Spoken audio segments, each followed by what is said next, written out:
నమస్కారం. లక్ష్మి చెప్పే కథలకు స్వాగతం. వీణులతో వీక్షించటానికి సిద్ధం కండి. ప్రియ సఖులు, ఇప్పుడు మనం ప్రముఖ రచయిత్రి శ్రీమతి వలివేటి నాగచంద్రావతి గారు రచించిన రహస్యం ధారావాహిక నుండి 3వ భాగం వినేద్దామండి. ఈలోగా ఈ గొడవకు ఒక్కొక్కరుగా ఊరి జనం వారి ఇంటి ముందు గుమిగూడు సాగారు. ఆ మూగిన వారందరికీ శివశర్మ గారంటే చెదరని భక్తి విశ్వాసాలున్నాయి. ఇప్పటి ఆయన అవస్థకు వారికి ఎంతో సానుభూతి, బాధ కలుగుతున్నాయి. కానీ వారిలో ఏ ఒక్కరికి కూడా సింహపు బంట్ల లాంటి జమీందారు గారు మనుషుల్ని ఆగమని వారించే ధైర్యం లేదు. కనీసం ఎందుకు ఇలా చేస్తున్నారని అడిగే సాహసం కూడా లేదు. గుసగుసగా ఏదో వ్యాఖ్యానాలు చేస్తూ నిలబడిపోయారంతే. ఎందరి ముందు ఇంతటి పరాభవాన్ని ఏనాడు ఎదుర్కొని ఆ కుటుంబం ఇదంతా ఎందుకు జరుగుతున్నదో తెలియకపోయినా సిగ్గుతో తల ఉంచుకుంది. ఆ అవమానానికి పరాకాష్ట ఇల్లంతా ధ్వంసం చేసింది కాక వెళ్తూ మీ వాళ్ళు చేసిన పనికి జవాబుదారీ నువ్వే, దొరగారికి సమాధానం నువ్వే చెప్పుకుందువు గాని పద పద అంటూ శివశర్మ గారిని కూడా బలవంతంగా లాక్కెళ్లారు దొరగారి నౌకర్లు. కొంతసేపు రాజుగారి దౌర్జన్యాన్ని విమర్శించారు, దుయ్యపట్టారు. గుండె గాయపడిన ఆ కుటుంబానికి కొన్ని ఓదార్చే మాటలు చెప్పారు వచ్చిన జనం. తర్వాత చెదిరిపోయారు. ఆ తర్వాత తీరుబాటుగా జరిగిన సంఘటనకు మూలమేమిటా అని గాలించి కెలకసాగారు. నిజం అనేది ఒక్కటే ఉంటుంది. అది బహిర్గతం కానప్పుడు ఊహించే దాని అబద్ధపు ప్రతికృతులు ఎన్నో. దివాణంలో పూజ చేసేందుకు వెళ్తున్నారుగా, అక్కడవన్నీ బంగారపు విగ్రహాలే అవటం కన్నుకుట్టుంటుంది. సమయం చూసి ఎత్తుకొచ్చి ఉంటారు. ఒకరు తన అంచనా వివరించాడు. కాదు, రాణిగారి రవ్వలహారం జారిపోతే కాముగా దాచేసి గుట్టు చప్పుడు కాకుండా స్వయం పాకంతో మూట కట్టుకొని చక్కగా వచ్చేశారట. మా బావమరిది వదిన గారి దివాణంలో పనిచేస్తుందిలే, ఆవిడ అందించిన ఉప్పు. వేరొకరు తనకు మాత్రమే నిజం తెలిసే ఆస్కారం ఉందన్న భరోసాతో ధీమాగా చెప్పాడు. అదేం కాదులేవయ్యా, అప్పుడు పనులు చేసుకురమ్మని అప్పుడప్పుడు ఆ సుందరరామయ్యని పట్నం పంపిస్తున్నారట. ఎక్కువ మొత్తం వసూలైన సమయం చూసి బావమరుదులిద్దరూ అది పట్టుకుని ఉడాయించారట. సాక్షాత్తు ఆ దివాణం గుమస్తాయే బయటపెట్టాడు అని తను ఆరా తీసిన విషయాన్ని బయటపెట్టారు ఇంకొకరు. ఓరి పిచ్చివాళ్ళెల్లారా, అసలు విషయం మీకు తెలీదు. ఆ సుందరరామయ్య రాణిగారి మనవరాలి వరుసన్న ఒక పడుచుని ముగ్గులోకి దింపేట. ఆ పాపం ఈరోజు బద్దలైంది. కనిపిస్తే చంపి పాతేస్తారని పరారైపోయారు ఇద్దరు. అది సంగతి. అది బయటకు వస్తే పరువు పోతుందని ఈ దొంగతనం రంగు పులిమి వాళ్ళ కోసం గాలిస్తున్నారట. ఎవరు చెప్పారని అడగగానే నిర్ధారణగా నాకు తెలిసిందిలే, నమ్మితే నమ్ము లేకపోతే లేదు అన్నారు ఇంకొకరు. నమ్మటానికి ఏముందిలే, ఆ సుందరయ్య గుణం మనం మెరుగందా. దొంగతనం ఏమిటి, రంగుతనం ఏంటి, రెండూ చేశాడన్నా ఆశ్చర్యం లేదు. కానీ తను తిరిగిందిగాక ఆ చిన్న స్వామిని కూడా రొంపిలోకి లాగాడు కదా అని. ఆ ఒకరు లాగేదేమిటి, ఇద్దరు తోడు దొంగలేదు. ఆ ఉన్లే తులసి వనంలో గంజాయి మొక్కలు, ఇంతకీ ఈ మహానుభావుడికి వచ్చాయి తిప్పలు. ఇలా ఎన్నెన్నో. వీటన్నిటి సంగతి అలా ఉంచితే ఎక్కడ పుట్టిందో గాని వీటిని తోసి రాజనగల ఒక వార్త గుప్పుమంటూ వ్యాపించి అందరి మతుల్ని పోగొట్టింది. కలువ కొలనులో నిధి ఎక్కడ పాతి పెట్టబడింది తెలిపే రాగిరేకు వీళ్ళిద్దరి కళ్ళపడగా అది చేజిక్కించుకుని ఉడాయించారని, లేదా ఆ రహస్యం తెలిసిన వాళ్ళని రాజుగారి కుటుంబం బతకనివ్వదు కనుక పారిపోయి ఉంటారని దాని సారాంశం. ఈ పిడుగురాయి లాంటి కబురు బయటపడ్డాక ఓకపోళ్ళు లాంటి మిగతా పుకార్ల ప్రాముఖ్యత పూర్తిగా తగ్గిపోయింది. దేన్నైనా నమ్మశక్యం కావటం లేదు సుమా అనేవాళ్ళు ఉన్నారు కానీ దీన్ని అంత తేలిగ్గా అబద్ధమని కొట్టిపడేసిన వాళ్ళు లేరు. రుజువులు సాక్ష్యాలు లేకపోయినా చివరికి ఇదే నిజమని నిర్ధారించేశారు జనం. ముందే సుందరమన్నా పార్వతీశమన్నా ఊరి వారికి సదభిప్రాయం లేదు. ఈ మధ్యన కొద్దిగా కూడగట్టుకుంటున్న సద్భావం కూడా ఈ సంఘటనతో ఉఫ్ఫున ఊదినట్లు గాలికి ఎగిరిపోయి ఇష్టం వచ్చినట్లు తలా ఒక రకంగా నిరసించసాగారు. అయితే శివశర్మ గారి మీద మాత్రం వారికి ఎలాంటి వ్యతిరేకత లేదు. ఊరంతా దివాణం వాళ్ళు ఆయన్నేం చేస్తారో అని భయపడింది. ఆయనకేమీ హాని జరగకూడదని కోరుకుంది. ఆయన కోసం ఎదురు చూసింది. 2 రోజుల అనంతరం ఆ నిరీక్షణ ముగిసింది. శివశర్మ గారు తిరిగి వచ్చారు. ఎలాగా? బ్రహ్మాండమైన ప్రపంచం మీద ముంచెత్తిపోగా డస్సిపోయిన సామాన్య నౌకల అలా వాలిపోతూ దివాణం నుంచి బయటపడ్డాక సరాసరి ఇంటికైనా వెళ్ళలేదు. తిన్నగా కపాలేశ్వర స్వామి ఆలయానికి నడిచి వెళ్ళి గర్భగుడిలోకి ప్రవేశించబోతూ సర్పదర్శనమైనట్లయిపోయారు. మండిగం అవతల కొత్త అర్చకుడు చెయ్యడ్డు పెట్టి, క్షమించండి, మీకు లోపలికి అనుమతి లేదు అంటున్నాడు. అతని వెనకాల నేతి దీపాల వెలుగులో స్వామి నా ఉత్తర్వు అదే అన్నట్లు నిర్లక్ష్యంగా నవ్వుతున్నట్లు తోచి ఒక్కసారి కాలి కింద భూమి కదిలినట్లు కాగా, ఈశ్వర, నువ్వు నన్ను బహిష్కరించావా స్వామి అంటూ కుప్పకూలిపోయారు శివశర్మ గారు. అలా పడిపోయిన మనిషి తిరిగి లేచి తిరగటం ఎవరూ చూడలేదు. తెలివిలేని స్థితిలో అలా మంచం మీద పడి ఉండేవారు. ఇప్పుడైనా స్పృహలోకి వచ్చినా తన వారి స్మరణ ఉండేది కాదు. తండ్రి, నన్ను నీకు దూరం చేశావా నాయనా అని కపాలేశ్వరుణ్ణి తలుచుకుని వలవలా విలపిస్తూ ఉండేవారు. మళ్ళీ తెలివి తప్పిపోయేది. కొడుకు అల్లుడి ఎడబాటు కంటే బజారు పాలైన ఇంటి పరువు ప్రతిష్టల కంటే కూడా కపాలేశ్వరుడి సేవకు దూరం అవటాన్ని ఆయన భరించలేకపోయారు. ఆయన ఆవేదన చూసిన ప్రతి ఒక్కరూ కంట తడి పెట్టకుండా ఉండలేకపోయేవారు. అలా కూడా నెలకు మించి బ్రతకలేదు శివశర్మ గారు. ఆయన పోయాక 6 నెలల అనంతరం కాల్లో ముళ్ళు గుచ్చుకుని ధనుర్వాతంతో కాత్యాయని కూడా భర్తను చేరుకుంది. ఇంటికి పెద్ద దిక్కైన ఇద్దరూ ఒకేసారి గతించిపోయారు. వారి తర్వాత బాధ్యత వహించాల్సిన ఇద్దరూ ప్రాణభయంతో పరారైపోయారు. మిగిలిన వాళ్ళు ఇల్లు తప్ప ప్రపంచం ఎరగని అబలలు, అభం శుభం ఎరగని పసివాళ్లును. తుఫాను తాకిడికి గూడు కూలిపోగా దిక్కుతోచక కొట్టుమెట్టాడే పక్షుల్లా అల్లాడిపోతున్న స్నేహితుడి కుటుంబాన్ని కరణం సీతారామయ్య ఆదుకున్నాడు. ధైర్యం చెప్పాడు. వారిని పట్నం చేరిస్తే బాగుంటుందన్న ఆలోచన కూడా ఆయనకొచ్చిందే. ఎందుకంటే శివశర్మ గారు కాత్యాయని ఈ లోకం నుండి నిష్క్రమించాక ఆ ఊరి వారిలో ఆ కుటుంబం పట్ల పూర్వపు మన్నన కొరవట్టం ఆయన గమనించాడు. నిజమే, వారి దృష్టిలో వీరిప్పుడు మహోన్నతుడైన శివశర్మ గారి కుటుంబస్తులు కారు. తప్పుడు పనిచేసి తప్పించుకుని తిరుగుతున్న నేరస్తుల భార్య పిల్లలు మాత్రమే. ఆ తేలిక భావం వారి వైఖరిలో, మాట విరుపులో, నొసలు చిట్లింపులో వ్యక్తమవుతూ ఉండేది. దాంతో బయట వారికి మొహం చూపించడానికి బిడియపడుతూ ఇంట్లోనే ద్రిగ్గుళ్ళిపోతున్నారు ఆ తల్లి కూతుళ్ళు. వారి నా సంకట స్థితి నుంచి తప్పించాలంటే స్థలం మార్చటం ఒక్కటే మంచి మార్గంగా తోచింది ఆయనకు. ఇంకొక కారణం ఏమిటంటే, రాజుల చూపు సోకితే రాళ్లు కూడా బద్దలవుతాయని సామెత. ఆ రాజుల అనుగ్రహం తప్పిన ఈ బడుగు మనుషులు వారికి కాస్త కనుమరుగ్గానే ఉండటం మేలనిపించి వారిని పట్నం చేర్చారాయన. ఆయన చేసిన ఇంకో మంచి పని మగపిల్లలతో పాటు హేమని కూడా మళ్లీ స్కూల్లో చేర్చటం. ఆ పసిదానికి జరిగిన అన్యాయాన్ని ఎలాగో పూడ్చలేం, చదువులో పడేస్తే ఆ చేదుగాతాన్ని మరిపించినట్లన్నా ఉంటుంది అన్న ఆయన ప్రస్తావనను ఏ సంశయము పెట్టుకోకుండా అంగీకరించింది గాయత్రి. అందరితో పాటు భగవంతుడు కూడా మాకు మొహం చాటు చేసుకున్న ఈ దుస్సమయంలో నేనున్నానంటూ మమ్మల్ని అక్కును చేర్చుకున్నవాడివి. నీకంటే మాకు ఆప్తులు ఎవరున్నారు బాబాయ్? నీకేది మంచిదని తోస్తే అదే చెయ్యి అంది మారాలోచించకుండా. తన్నంత గాఢంగా నమ్మిన వారి చెయ్యి ఆయన ఇక విడవలేదు. తన పిల్లలతోటే వారికి అన్ని సదుపాయాలు చూశారు. తన పొలంతో పాటు వారి భూమిని కూడా సాగు చేయించి డబ్బుకి ఇబ్బంది లేకుండా చూసేవారు. ఎప్పుడైనా చేతిది ఖర్చు పెట్టాల్సి వచ్చినా వెనుకాడేవారు కాదు. అవసరం వచ్చినప్పుడు హితోభిలాషిగా సలహాలు చెప్పేవారు. కాలచక్రం సంవత్సరాలను అధిగమిస్తూ ముందుకు తిరిగింది. గాయత్రి పిల్లలందరూ పెద్దవాళ్ళయ్యారు. చదువుల్లో కూడా అంతా పైకొచ్చారు. పెద్దవాడు చంద్రం ఉద్యోగం కారణంగా పుట్టిన ఊరికి రాష్ట్రానికి కూడా దూరంగా వెళ్ళిపోతూ తల్లిని, తోబుట్టువుల్ని వెంట తీసుకువెళ్ళాడు. ఆ కంపెనీ బ్రాంచీలు అటువైపునే ఉండటంతో దాదాపు అక్కడే సెటిల్ అయిపోయినట్టు. ఇక సీతారామయ్య గారి పిల్లలిద్దరూ ఎక్కడెక్కడ ఉంటున్నా అలవాటైన ఊరిని, స్థిరాస్తుల్ని వదులుకోలేక వృద్ధ దంపతులిద్దరూ సొంత ఊళ్ళోనే ఉండిపోయారు. మనుషులు దూరంగా ఉంటున్నా, రాకపోకలు సాధ్యం కాకపోయినా ఈ 2 కుటుంబాల మధ్య ఉన్న ఆత్మీయత అనుబంధం మాత్రం చెక్కు చెదరలేదు. అప్పట్నుంచి ఇప్పటి వరకు వారి భూముల్ని బీడు కానివ్వక పండించి ఐవేజు పైసా బీరుపోనివ్వక పంపిస్తూ, అడిగినప్పుడు తోచిన సలహాలిస్తూ మరణించిన తన స్నేహితుడి కుటుంబానికి చేయదగ్గ సాయం చేస్తూనే ఉన్నారు సీతారామయ్య గారు. గాయత్రి కూడా ఇప్పటికీ తండ్రికిచ్చినంత గౌరవం సీతారామయ్య గారికి ఇస్తుంది. అంత దూరంలో ఉంటున్నా తన విషయాలన్నీ క్రమం తప్పకుండా ఎప్పటికప్పుడు పూసగుచ్చినట్లు ఆయనకు రాస్తూ ఉంటుంది. ఆయన ఇచ్చిన సలహాలను పాటిస్తూ ఉంటుంది. ఇలా ఉండగా హఠాత్తుగా ఆయన దగ్గర నుంచి టెలిగ్రామ్, పార్వతీశం ఇంటికొచ్చాడు, వెంటనే బయలుదేరిరా అని. ఆ కారణంగానే ఇన్నేళ్ల తర్వాత ఈ ఊరికి తమ ఈ ఆకస్మిక రాక.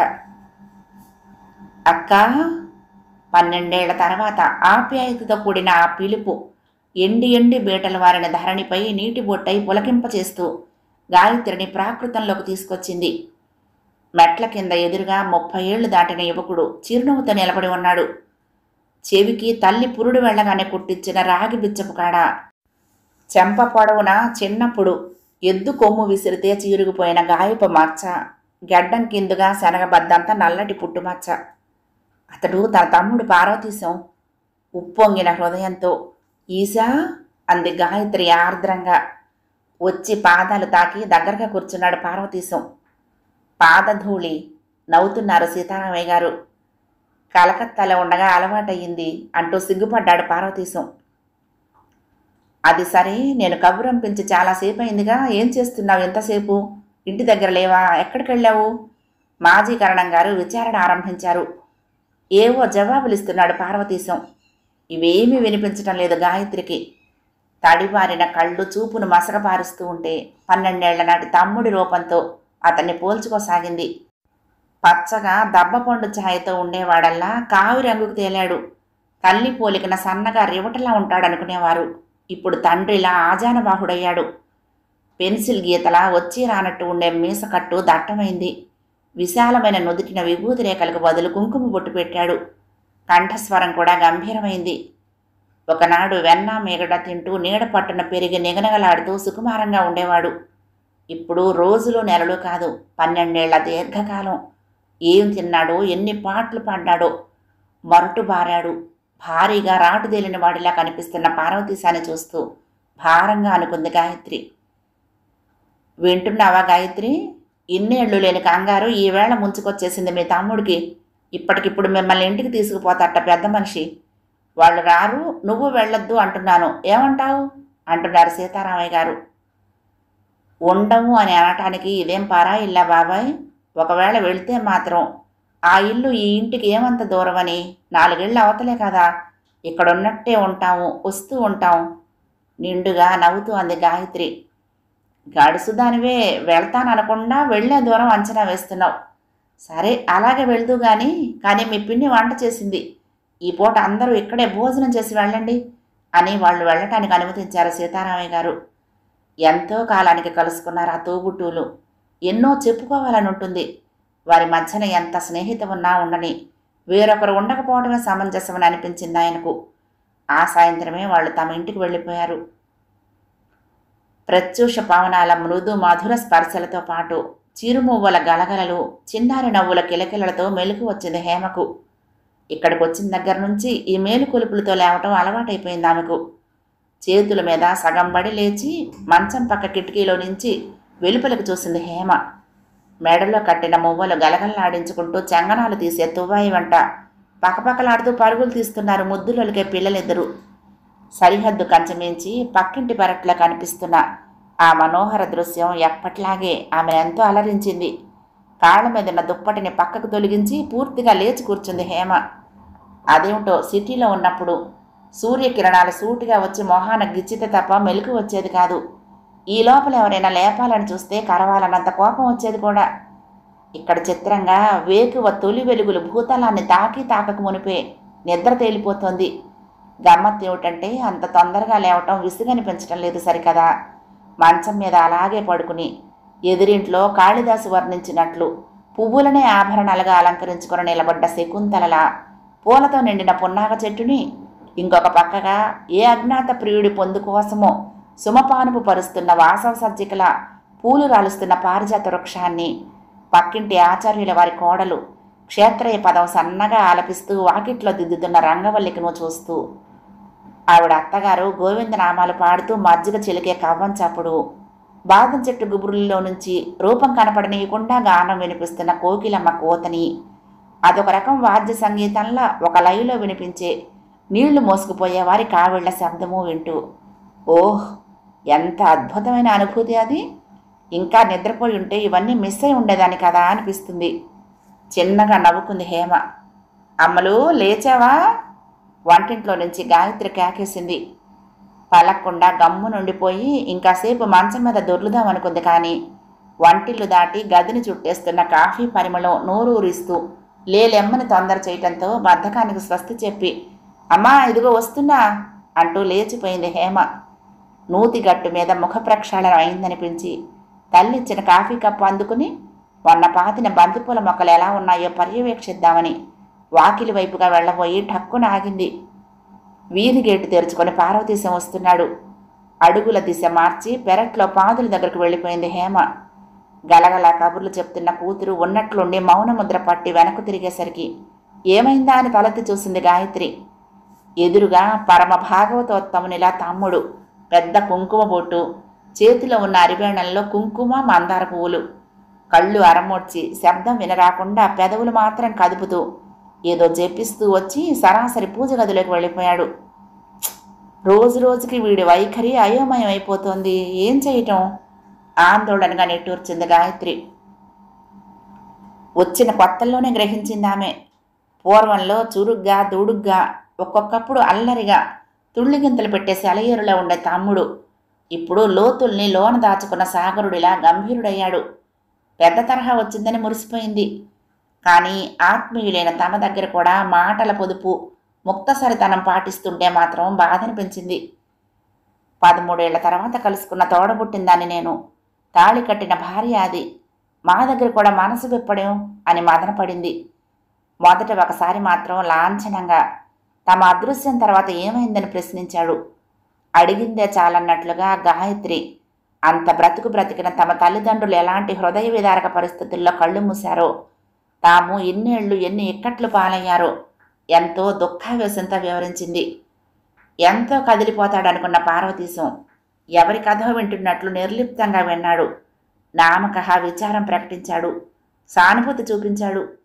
ఎంత తరచి అడిగినా, మళ్ళీ రెట్టించి అడిగినా కరణం గారికి చెప్పిన దానికంటే సమాచారం ఏమీ రాబట్టింది లేదు. కాకపోతే ఆత్రానికి ఆక్రోశానికి తోణికి కొత్తగా బయటపెట్టిన విషయం ఒకటే, బావగారు ఎవరో సాధువుతో కలిసి హిమాలయాల వైపు వెళ్ళిపోయాడని. ఆ సాధువుకు సువర్ణం చేసే విద్య తెలుసని అనుమానం. అతని దగ్గర ముద్దలుగా బంగారం ఉండేదిట. ఎన్ని ఏళ్లైనా పట్టని ఆ రహస్యం చేజిక్కించుకుని గాని వెనక్కు మళ్లేది లేదని ప్రతిజ్ఞ చేసి హిమవన్ నగన్ కేసి సాగిపోతున్న ఆ సాధువుకు శుశ్రూష చేసుకుంటూ వెంటబడి వెళ్ళాట సుందరరామయ్య. నీ మార్గం అటు కాదు ఇటు అని దేవి నిర్దేశించడంతో తను మాత్రం ఇలా వచ్చేశాడట. నువ్వు బాధపడకక్కయ్య, బావ తొందరలోనే ఇటు వచ్చేస్తాడని నా విశ్వాసం. ఇంతకాలంగా ఒకరికొకరం జతగా ఉన్నాం కాబట్టి ఆ పరాయి ప్రాంతాల్లో మసలగలిగాం. ఇప్పుడు బావ ఒంటరివాడు. నాకు బావ మనసు తెలుసు. నేను తోడు లేకుండా ఎక్కువ రోజులు అక్కడ ఉండలేడు. సాధు బాబా అనుగ్రహించేదాకా ఓపిక పట్టడం ఆయనకు అసాధ్యమే. తొందరగానే వచ్చేస్తాడు. పార్వతీశం అక్కగారితో 4 మాటలు మాట్లాడి స్వాంతన పరిచిందా ఒక్కసారే. అవును, ఎండమావుల వెంట పరుగులు తీసేవాళ్ళు ఎప్పటికైనా అది నయవంచన అని తెలుసుకోకపోరు, వెనక్కి మరలకపోరు అని భర్త విషయంలో సమాధాన పడగలిగింది గాయత్రి. కానీ తమ్ముడైనా తిరిగొచ్చాడని తృప్తి పట్టానికి లేకుండా అతని తీరు ఆమెను కలవర పెడుతోంది. వచ్చి నెల దాటింది. తమ్ముడి వాలకం అంత చిక్కటం లేదు. రోజు ఎప్పుడు లేస్తాడో, ఎప్పుడు స్నానం సంధ్య ముగిస్తాడో తెలియదు. వాళ్ళు లేచేసరికి దేవుడు ముందర ధ్యానంలో ఉంటున్నాడు. ఆ జపమేమిటో గంటల తరబడి అలా సాగుతూనే ఉంటుంది. సాగి ఎప్పటికో ఆమె సహనం అడుగంటే వేళకు కళ్ళు విప్పుతాడు. ఇన్ని టీ నీళ్లు తాగుతాడు. ఆ తర్వాతైనా మాట పలుకు ఉండదు. వెళ్ళి వీధి అరుగు మీద పద్మాసనం వేసుకుని కూర్చుంటాడు. పెదవులు నిరంతరం కదులుతూ ఉంటాయి. అప్పుడప్పుడు కళ్ళు విశాలమవుతాయి. తరచూ తప్పిపోయిన తల్లిని వెతుక్కుంటున్న పసిపిల్లాడిలా జననీ అనో అంబా అనో పెద్దగా పిలుస్తూ ఉంటాడు. గాయత్రికి మత్తి పోతోంది. తను పురోహితుల వంశంలో పుట్టింది, పెరిగింది. భగవంతుని యందు భక్తి విశ్వాసాలు, నిష్ఠానుష్ఠానాలు తనకు అపరిచితాలు కావు. స్వయంగా తండ్రి ఆ ఈశ్వరుని వియోగం భరించలేక ప్రాణాలు వదిలిన వ్యక్తి. అంతటి భక్తిపరుడు కూడా ఎప్పుడూ ఐహిక విషయాన్ని కాదనలేదే, ఇదెక్కడ విపరీతం అని లోపల తల్లడిల్లుతోంది. ఈ మధ్య ఈ ధోరణి మరీ ప్రకోపించటం తెలుస్తోంది ఆమెకు. ఏం చేయటం? మరొకసారి దిగులుగా అనుకుంది గాయత్రి. పార్వతీశం పూజకు కామా పెట్టిన గుర్తుగా దేవుడి గదిలో నుంచి గంట మోగింది. Tea time. ఒడిలోకి కోసుకొచ్చిన బచ్చలాకు స్టవ్ గట్టు మీద కుప్పగా పోస్తూ అల్లరిగా నవ్వింది హేమ. ఎంతటి హృదయ క్లేశాన్నైనా చిరునవ్వుల వెనక చిలిపితనం వెనక దాచిపెట్టగలదు తన బిడ్డ. హేమ వంక ప్రియంగా చూసింది. పార్వతీశం పూజ గదిలో నుంచి యువతలకొచ్చాడు. గాయత్రి అతనికి టీ అందించింది. టీ గొంతులో దిగిందో లేదో మళ్ళీ చెప్పుల్లో కాళ్ళు పెట్టాడు పార్వతీశం. ఈశా! గడప దాటిపోతున్న పార్వతీశం అక్కగారి పిలుపుతో ఆగి తలెత్తాడు. ఆలయానికేనా? అవును. అమ్మవారి గర్భగుడిలోకి వెళ్ళి కూర్చుంటానని పేచీ పెడుతున్నావుట. గర్భగుడి ప్రవేశానికి కేవలం అర్చకులు మాత్రమే అర్హులు. ఇది ఇక్కడ సంప్రదాయమని నీకు తెలీదా? నలుగురు పాటించే కట్టుబాటును అతిక్రమించడం తప్పు కాదు. మందలింపుగా అంది గాయత్రి. వెనక నుంచి వీపు చర్చిన వాడిలా తుళ్ళిపడ్డాడు పార్వతీశం. కాసేపు ఆవేశాన్ని అణుచుకున్న వాడిలా మాట్లాడకుండా నిలబడ్డాడు. ఆ తర్వాత, నువ్వు అదే మాట అంటున్నావా అక్క అన్నాడు నెమ్మదిగా. కన్న తల్లి ఆలింగనం కోరుకునే బిడ్డకు అర్హత అనుమతి ఉండాలా అక్క? తల్లి సాన్నిహిత్యం కోసం తహతహలాడుతూ పరుగు పెడుతున్న బిడ్డకు ఆ తల్లికి నడుమున ఇన్ని ప్రాకారాలు, ఇన్ని ద్వారాలు, ఇన్ని ఆచారాలు అడ్డుంచటం, అందులోనూ కొన్నింటిని అధిగమించరాదనటం న్యాయమా? తన సంతానానికి ఎడంగా ఉంచే ఆ ఆంక్షల్ని ఆ జనని మాత్రం హర్షిస్తుందంటావా? చెప్పక్క, చెప్పు. ఎంతో ఉద్వేగంతో మరెంతో ఆవేదనతో అంటున్న తమ్ముణ్ణి ఆశ్చర్యంగా చూస్తూ, ఈశా అంటూ మరేదో చెప్పబోతున్న గాయత్రిని అడ్డుకుంటూ, ఓహో, నువ్వెన్నన్నా చెప్పు. నా తల్లికి పరాయివాడిలా గుమ్మం యువతలే ఉండటం నా వల్ల కాదు. చూస్తాను ఎంతకాలం నన్ను ఆపగలరో. ప్రాయోపవేశం చేసైనా నా తల్లి ఒడి చేరే తీరుతాను. పంతం సాగించే కుర్రాడిలా తాళాడిస్తూ పట్టుదలగా చెప్పి అంతలోనే మరొక లోకంలోకి జారిపోయినట్లు జననీ అని తలుస్తూ స్వప్నావశిష్ఠునిలా అడుగులు తేల్చి వేస్తూ నడిచి వెళ్ళిపోయాడు పార్వతీశం. గుమ్మానికి యువతల తల్లి, లోపల కూతురు కళ్ళప్పగించి అలాగే నిలబడిపోయారు. హేమకి మేనమామ అలా తన్మయత్వంలో మాత, జనని అని తలచినప్పుడల్లా ఎంతో చిత్రంగా అనిపిస్తుంది. ఇప్పుడు విగ్రహాలను తాకొద్దన్నందుకే అంతగా ఆక్రోశిస్తున్న అతను ఒకప్పుడు ఆ దేవుళ్ళకి అర్చన చేయాల్సి వచ్చిన రోజుల్లో ఎంత అలక్ష్యంగా, అనాచారంగా, శ్రద్ధారహితంగా పూర్తి చేసేవాడో ఆమెకు బాగా తెలుసు. గర్భగుడి శుభ్రం చేయకుండానే దైవపీఠం దగ్గర దీపారాధన చేయటాన్ని ఎన్నిమార్లు ఎరుగున్నదామే. అందరూ ఎంతో పవిత్రమైనదిగా ఎంచే దేవుడి నిర్మాల్యాన్ని ఎవరన్నా చూస్తూ ఉంటే ఏ చెట్టు మొదట్లోనే వేసేవాడు. ఎవరూ చూడకపోతే చెత్త గోతిలోకి విసిరేసేవాడు. తాతగారు గమనించేటప్పుడు ఎంతో శ్రద్ధగా, అక్షరం పొల్లిపోకుండా, చిన్న అంశం బీరుపోనివ్వకుండా జరిపించే అభిషేకాన్ని ఆయన పరోక్షంలో కొన్ని నామాల్ని మింగేసి, కొన్ని మంత్రాల్ని దాటేసి 5 నిమిషాల్లో అష్టోత్తరాన్ని, పావు గంటలో సహస్రాన్ని అయిందనిపించేవాడు. వీటన్నిటికీ హేమ మోగ సాక్షి. ఈ మేనమామ నీ మొగుడు. భర్త అంటే దిగొచ్చిన దేవుడితో సమానం. అతనితో వాదించకూడదు, జగడానికి దిగకూడదు, చాడీలు చెప్పకూడదు. ఆటలాడుకునే ఆ ప్రాయంలో కట్టించుకున్న తాళికి అర్థం తెలియక ఎప్పట్లాగే మేనమామతో ఆటలాడుతూ గొడవలు పెట్టుకుంటున్న హేమకు తల్లి, అమ్మమ్మ ఈ సూక్తుల్ని బోధించి తలకెక్కించారు. అందువలన భర్త చేసే ఈ అవకతవకల్ని చూసినా చూడనట్టే ఉండిపోయింది. ఒకే ఒక్క తడవ నోరు విప్పి, అపచారం కదూ, అమ్మవారికి కోపం రాదు అంది భయంగా. ఆ అమాయకత్వానికి మొగుడుగా మారిన మేనమావ నవ్వాడు. అక్కడే ఉన్న ఆమె తండ్రి నవ్వాడు. అమ్మవారంటే ఆ రాతి బొమ్మేగా, మనమేం చేస్తున్నామో ఆ బొమ్మ చూడొచ్చిందా? అయినా ప్రాణాయ స్వాహ అని చేయి చూపించి అది తినేది మనమేగా అన్నాడు పార్వతీశం నిర్లక్ష్యంగా. బాగా మాట్లాడాను కదూ అన్నట్టుగా బావగారి వంక గొప్ప కోసం చూస్తూ. ఆ ముసలాయనకి అచ్చమైన మనవరాలు కదూ, ఆ చాదస్తం దీనికి కూడా బాగా అబ్బిందిలే అని ఎగతాళిగా నవ్వాడు తండ్రి తను తీర్చిదిద్దిన బొమ్మలాంటి అల్లుడికేసి మురిపంగా చూస్తూ. అది దేవి నవరాత్రుల పర్వదినాలు. ఆలయంలో విశేష పూజలు జరుగుతున్నాయి. దైవ నివేదన కొరకు వండిన వంటకాలన్నీ గుళ్ళోకి తీసుకువెళ్తూ మధ్యలో ఎవరూ చూడటం లేదు కదా అని అటూ ఇటూ చూసి ఆకులోకి ఇంత తీసి బావగారికి అందచేయటం బాదంకాయలు ఏరుకుంటున్న హేమ చూసింది. ఉగ్గబట్టుకోవటం అసాధ్యమై ఆమె అడిగిన దానికి వారి దగ్గర నుంచి వచ్చిన సమాధానం అది. అమ్మా, ఇతను మన మామయ్యనంటావా? అయోమయంలోంచి అంది హేమ. పిచ్చివాగుడు వాగకు. కూతుర్ని ఒక కసురు కసిరింది గాయత్రి. మనసులో ఓ చిన్న సంశయ కెరటం ఉద్ధృతంగా ఎగసిపడుతూ 4 రోజుల క్రితమే జరిగిన ఓ సంఘటనని అనుకోకుండా నెమరు వేసింది. ఆ రోజు ఏ పని తోచక పాత భోషాణం పెట్టెలో సామానంతా బయటికి తీస్తోంది. ఎప్పుడో తాము పట్నానికి బస మార్చే ముందు అక్కర్లేదనుకున్న సామాన్లు కొన్ని ఆ పెట్టెలో పెట్టి ఇంట్లోనే ఉంచేసి వెళ్లారు. తండ్రి పావుకోళ్ళు, తల్లి ఇత్తడి బొట్టు పెట్టే, అందులో చెక్కదువ్విన, అద్దం, రాగి కాటుకాయ, వెండి కుంకుమ భరిణ, తను ఆడుకున్న వామన గుంటల పీట, కిరోసిన్ లాంతరు, ఇలాంటివే ఏవో జ్ఞాపకాలను తట్టి లేపుతున్న వస్తువులు. ఆఖర్న అట్టడుగున తల్లి మడి పట్టు చీరలో చుట్టబెట్టిన పటాలను పైకి తీసింది. 1, 2 తప్ప అన్నీ దేవుళ్ల పటాలే. అన్నిటికీ రంగులు మారి అడుగు అట్టలు చిమ్మటలు తినేసి చట్టాలు ఊడిపోయి శిథిలావస్థలో గట్టిగా తుడిస్తే చేతులకు ఊడొచ్చేలా ఉన్నాయి. ఒక్కొక్కటి జాగ్రత్తగా గుడ్డతో దులుపుతూ ఉండగా బయట నుంచి వచ్చాడు పార్వతీశం. ఏంటక్క చూస్తున్నావు అని అడిగాడు దగ్గరగా వచ్చి.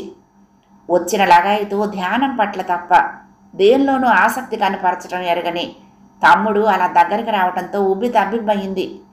అబ్బే ఏం లేదురా, ఏవో పాత సామాన్లు అంటూనే చేతిలో ఉన్న ఫోటోని ఎత్తి చూపిస్తూ, ఇది ఎవరి ఫోటోనో చెప్పుకో చూద్దాం అంది. నిజానికి తనంత తానుగా మాట్లాడించిన తమ్ముణ్ణి ఇంకాసేపు నిలువరించి మాటలు పొడిగించాలనే తపన తప్ప అతన్ని పరీక్షించాలనే ఉద్దేశం ఏమీ లేదు ఆ క్షణంలో. కానీ ఇంకెవరిది, అమ్మా నాన్నలదే కదా అన్న జవాబు అతని నుంచి విని బెత్తరపోయింది. వాళ్ళకసలు ఫోటోనే లేదు. ఆ ఫోటోలో ఉన్నది తన మేనత్త రాజేశ్వరమ్మ, ఆమె భర్త అయిన తన మామగారును. తమ్ముడు ఆ మాత్రం పోల్చుకోలేకపోయాడా? తను తేరుకుని అదేమిట్రా అనేలోగానే పార్వతీశం లోపలికి వెళ్ళిపోయాడు. అప్పటి నుండి తనలో మదనం. తమ్ముడు పోల్చుకోలేకపోతే అదొక రకం, కానీ అమ్మా నాన్న అని చెప్పటం ఏంటి? ఎన్ని సంవత్సరాల ఎడబాటు అనంతరం అయితే మాత్రం తల్లిదండ్రుల రూపాలకు ఇతరుల ఆకారాలకు వ్యత్యాసం గుర్తించలేని ప్రబుద్ధులుంటారా? ఆమెకు తన తమ్ముడి మీద అనుమానం వచ్చింది. 20 ఏళ్ళు అమ్మా నాన్నల ప్రాపకంలో పెరిగి ఇల్లు వదిలిన తన తమ్ముడేనా ఇతను? ఫోటో మరీ పాతదై ఆకారాలు చాలా అస్పష్టంగా ఉన్నమాట నిజం. అసలే పరధ్యానస్తుడు, పొరపాటు పడేందుకు ఆస్కారం ఉండదా అని సర్దుబాటు చేసుకుంది. కానీ మళ్ళీ అదే అనుమానం కూతురి నోటి వెంట విన్న వచ్చేసరికి తిరిగి డోలాయమాన స్థితిలో పడిపోయింది మనసు. ఆ సాయంత్రమే గాయత్రి సీతారామయ్య గారిని కలవటానికి వెళ్ళింది. గాయత్రి వెళ్ళేసరికి సీతారామయ్య గారు ఇంట్లో లేరు. మీ బాబాయ్ నీకోసం కలవరిస్తున్నారే అమ్మాయి రారా అంటూ నోరారా ఆహ్వానించారు మహాలక్ష్మమ్మ. ఆడపిల్లలు లేని లోటు గాయత్రిని చూస్తే తీరినట్టుగా ఉండేది ఆవిడకి అప్పట్లో. మీ బాబాయి పొలం కేసి వెళ్లారు, వచ్చేస్తారులే కూర్చో. చాప పరిచి ఇన్ని సన్నజాజులు ముందు పోసి దారం కోసం లోపలికి వెళ్ళింది మహాలక్ష్మమ్మ గారు. గాయత్రి చాప మీద చతికిలబడింది. కాసిన్ని సన్నజాజులు దోసిట్లోకి తీసుకుని గాఢంగా ఆఘ్రాణించింది. బాల్యంలోనే వివాహం, అంతలోనే మాతృత్వం, యవ్వనం చొరబడిన సవ్వడి విననీయకుండా ముసిరిన చేదు అనుభవాలు, విధి కర్కశపు హస్తాలు వేసిన వేట్లు, గతకాలపు విషాదానికి గుర్తుగా మోడులా రాయిలా మిగిలిన తను వెనక్కు తిరిగి చూసుకుంటే మిగిలిందేమిటి? సన్నజాజుల సువాసనలు ఆస్వాదించగలిగే సున్నితత్వం మిగిల్చిందా జీవితం తనకు? వెలితిగా నవ్వుకుంది గాయత్రి. చిన్న పిట్ట ఒకటి గూటికి తిరిగిరాని చెలికాని కొరకు కీచు నరుస్తూ గిరికీలు కొడుతోంది. అరటి బోదల చుట్టూరా నిలిచిన నీళ్లల్లో కాంతి తగ్గుతున్న ఆకాశం మొహం చూసుకుంటోంది. బాదం చెట్టు కింద నీడలు దట్టమవుతున్నాయి. మీ ఇంటికేసి వెళ్లే వస్తున్నాను గాయత్రి, నువ్వు ఇక్కడికి వచ్చావని చెప్పింది హేమ అంటూ వచ్చారు సీతారామయ్య. ఆయన వెనకే వచ్చిన మహాలక్ష్మమ్మ గాయత్రి ముందర దారపురీలు పడేసి భర్తకు చెంబుతో నీళ్లిచ్చింది. మళ్ళీ లోపలికి వెళ్ళి పడకుర్చీ మోసుకొచ్చి నూతిగట్టు వరండా వద్ద వాల్చింది. కాళ్ళు కడుక్కునొచ్చి కూర్చున్నారు సీతారామయ్య. ఇదిగో వింటున్నావా? ఇందాక హేమను దాహం ఇమ్మంటే అదేదో తాగటానికి ఇచ్చింది.